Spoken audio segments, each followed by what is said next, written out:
our buddy Brian Baldinger. You watch him on NFL Network. You see him on social media at Baldy NFL. One of our favorite football guests joins us now. Baldy, how are you?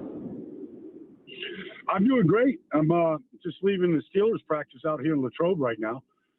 They had a really spirited practice, full contact. So I've just been making my way around. It's my 10th camp I've been to here in the last 12 days. So I'm just trying to eyeball as many teams I can here before we get started. Yeah, I was scrolling through your social media feed to see all the stops, see who I could ask you about.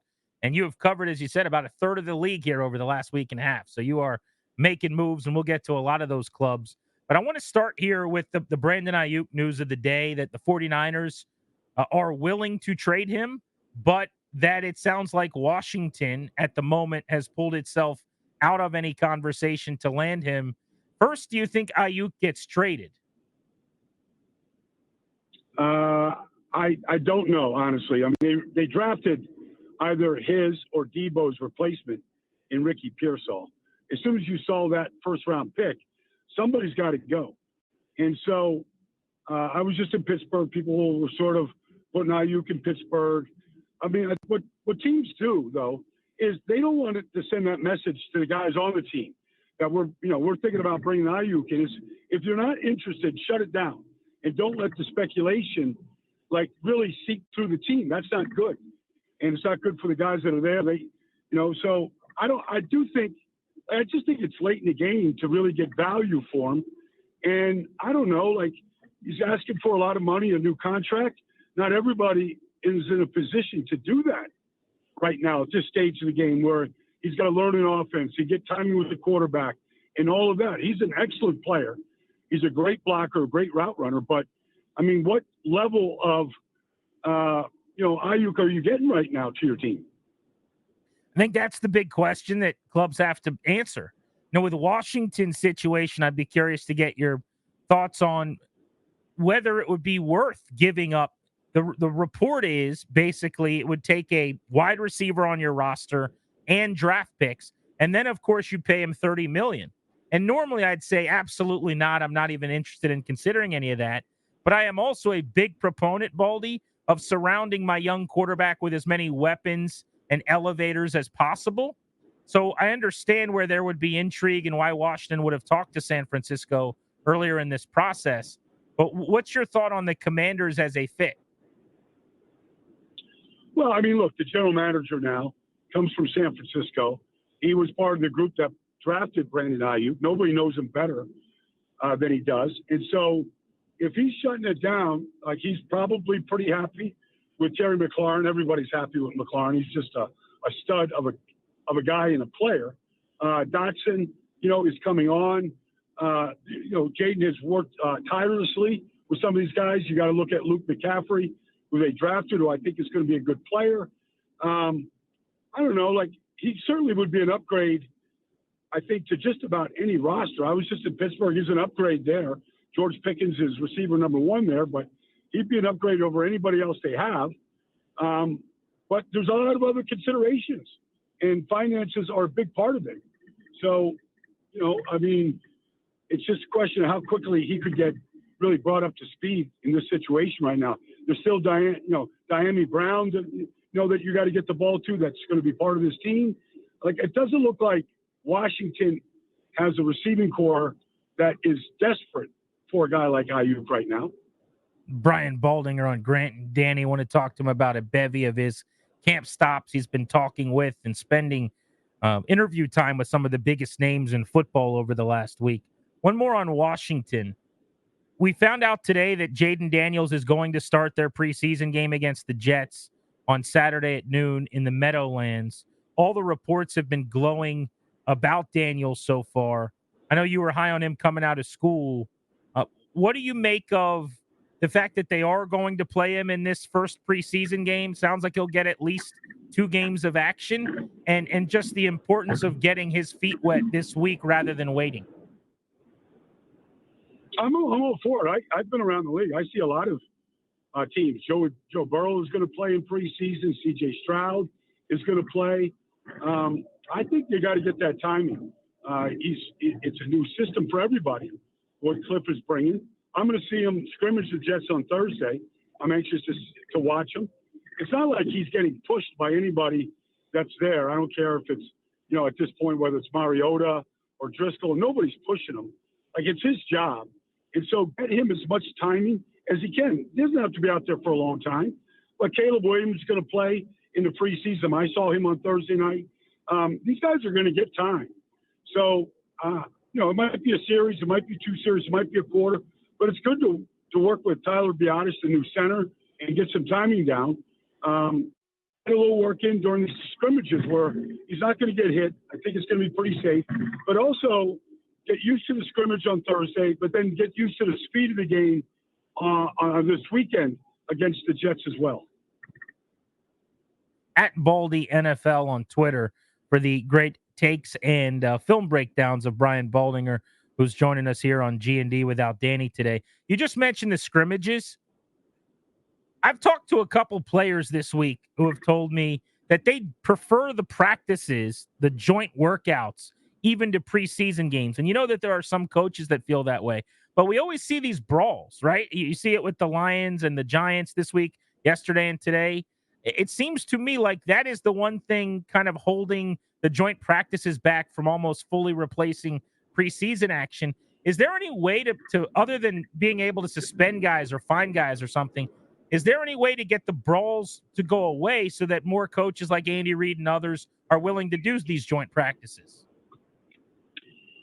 Not really. I mean, I've seen joint practices where the coaches were adamant that nobody throws a punch, nobody starts. But, look, I remember one time I was watching the Rams and the Raiders scrimmage, and Aaron Donald started every fight, and he finished every fight. And all Sean McVay did is run from one field to the other where the fight was going on, and all he did was pull Aaron Donald out of the pile. That's Aaron Donald. Like, how you can tell Aaron Donald you can't do this? Like, he's the leader of the team. He sets the tone, and he was. So it's kind of hard. What's going on this year is a lot of these scrimmages, like the Jets have 3 one-day scrimmages, once against Washington, once against Carolina, once against the Giants. What has been happening is when you go 2 days, and that's what it used to be, just 2 days of scrimmages. The first day usually was pretty clean, and then the second day you'd see all these skirmishes. So now teams are kind of cutting it down to just 1 day, and you hope that in just like the Lions and Giants were going 2 days this week. So you just hope that if you just go 1 day, you just get a good day of work in against another color jersey, and then you could get ready to play them in the game. So I see a lot of these teams are cutting it down to just a 1 day scrimmage, but that is an issue. You just can't get anybody hurt in these things. Nobody gets anything done when these fights break out. I'm guilty of it when I played, of starting it, finishing it. Like, I was just as guilty. But you're competing for a job. Take it out on another guy. That's what you're doing. Trying to just be more competitive. Yeah, it's easy for me to say. Standing on the sideline, I'm not mixing it up physically in the heat. But Malik Neighbors of the Giants and Kirby Joseph of the Lions today are punching each other in the face mask and in the helmet, closed fist. You're just asking for problems. You're asking for a broken bone. I mean, that's just stupid. No doubt.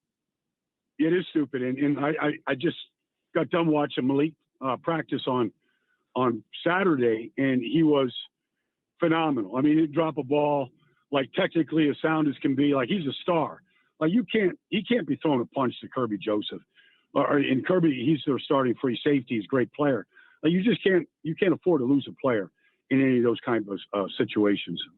Speaking of, just to go a little deeper into Neighbors, I want to start bouncing around to some of your stops. You were at Giants camp. How good is Neighbors going to be this year, do you think?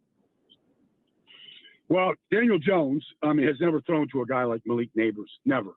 They haven't had a player as dynamic as that, since Odell Beckham in maybe his first or second year.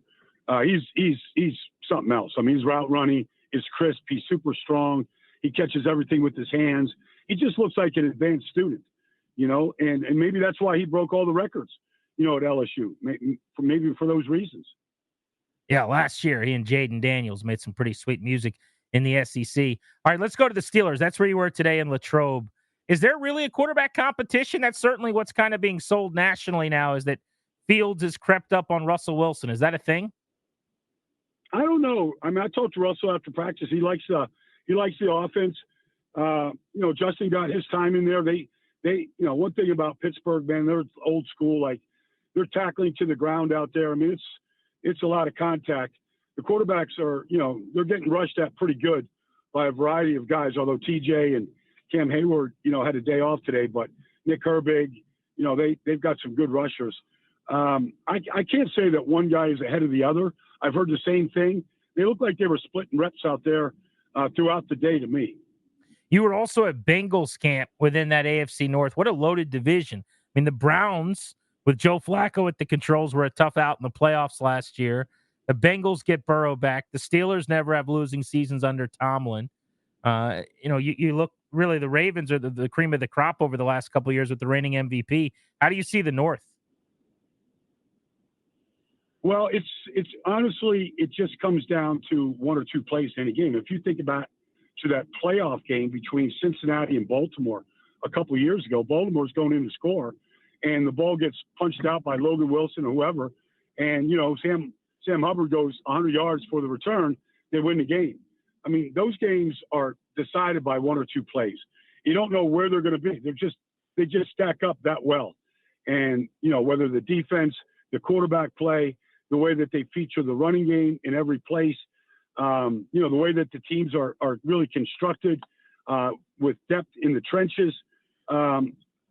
Pittsburgh won 10 games last year. Their three quarterbacks threw a combined 13 touchdown passes. I mean, if Russell Wilson if he's the starter and he throws what he did last year, 26 touchdown passes, I mean, how many games is Pittsburgh going to win if a quarterback does that for him? Texans, you made a stop with Houston. C.J. Stroud had a incredible season as the number 2 overall pick last year. Everyone in this town is hoping Jayden can be the next version of him, but we don't see years like that. What was the secret sauce for Stroud? Because I remember even the day or two before the draft, people were still suggesting, he could fall out of the top 10, and then he ends up putting on a clinic last year as a rookie. Well, I mean, first of all, the guy loves football, okay? And he's an athlete. I mean, he loves basketball. He's got hands as big as any defensive lineman.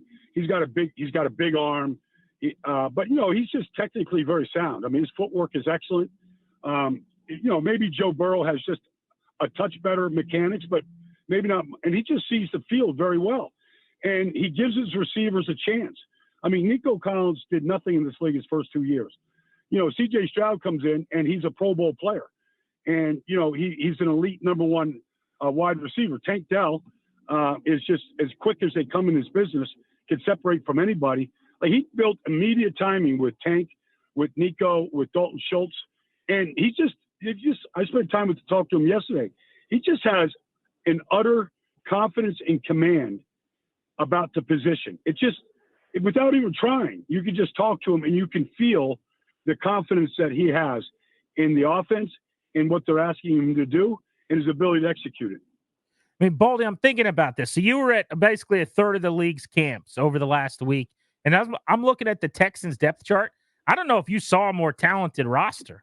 Like, just looking at what they got. Collins, big year. They trade for Stephon Diggs. They get Tank Dell back. They've got Tunsil at left tackle, Stroud at quarterback. They went and got Joe Mixon. And then defensively, they brought in Daniil Hunter opposite Will Anderson, who's a beast in waiting. They've got Stingley at corner, and they drafted Lassiter to start opposite him in the second round. I mean, that's got to be one of the most talented starting groups on those two sides of the ball in the league. It's a blue chip roster. And then, because of D'Amico's relationship with Jimmy Ward and Azeez Al-Shire, like, they're in there starting at linebacker and starting at safety for him. They know the defense, the calls. Like, it was a natural. Both those players got a lot of football in them. Look, they've got depth. Their offensive line, they drafted guys this year. They drafted Juice Scruggs last year. He's starting center. Like, they've hit on each of the last 2 drafts. I mean, deep into the draft, they've hit on their players. And so they drafted well. The quarterback makes everybody better. Stephon Diggs looks like he's having a ball. When they go 11 personnel and you put Diggs and Nico and Tank and Schultz out there to throw to, that's about as good as it gets in this league right now. Yeah, it's hard to imagine Stroud not having another huge season. We're talking with Brian Baldinger here on Grant and Danny as he is wrapping up what has been a lengthy camp tour. Speaking of Diggs, he leaves Buffalo in that trade. The Bills, it seems like everyone's expects them to take a step back. I mean, you tell me if you think I'm wrong here. I don't think teams with quarterbacks like Josh Allen, he's not Mahomes, but he's close. Burrow's up there too. I don't know that they take big steps back. Why can't Buffalo be in the Super Bowl mix this year? There's no reason why they can't. I mean, Josh is just that talented. He counting the playoffs. He counted for 51 touchdowns last year. Wow. Like, nobody was close to Josh. They ran the ball better than anybody the second half of the season when Joe Brady took over. James Cook is an elite back. The offensive line just got bigger this year than they were last year, and they all come back. And so they're well coached by Aaron Cromer. Look, Keon Coleman, you meet the kid, you fall in love with the kid. He's got a personality, but he's got talent too now. I mean, he's a big body that can separate. He's a big target. Josh Allen's going to throw to Dawson Knox and Dalton Kincaid at tight end. I don't know. I think they have enough there in the passing game. And then defensively, to get both starting inside linebackers back from injury last year. I don't know. They're well coached, and Josh Allen's going to give you a chance every single Sunday. I wouldn't count them out. They've won the division 4 times in a row. I like the Jets' talent if they stay healthy. You got to love the speed and the offense of Miami. But Buffalo, they expect to be back there again this year. Yeah, you got Allen. You got to expect that. You mentioned the Jets. I know you sat down with Aaron Rodgers. What did you make of your stay with that club? Well, I mean, they're a very talented club. And, you watch Tyron Smith and John Simpson and Morgan Moses to go with Ollie Vera Tucker and Joe Tippmann at center. If that line stays healthy, I mean, they're going to be really good. Now, even if one of those guys go down, they've got some depth there this year because of all the guys that have played.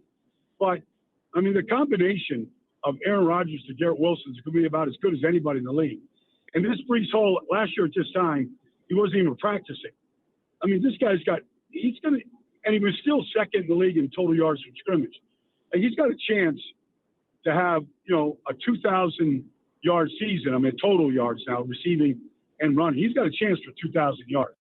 And if this defense has any kind of a lead in the fourth quarter, and you become one-dimensional against this defense, they're going to get to the quarterback.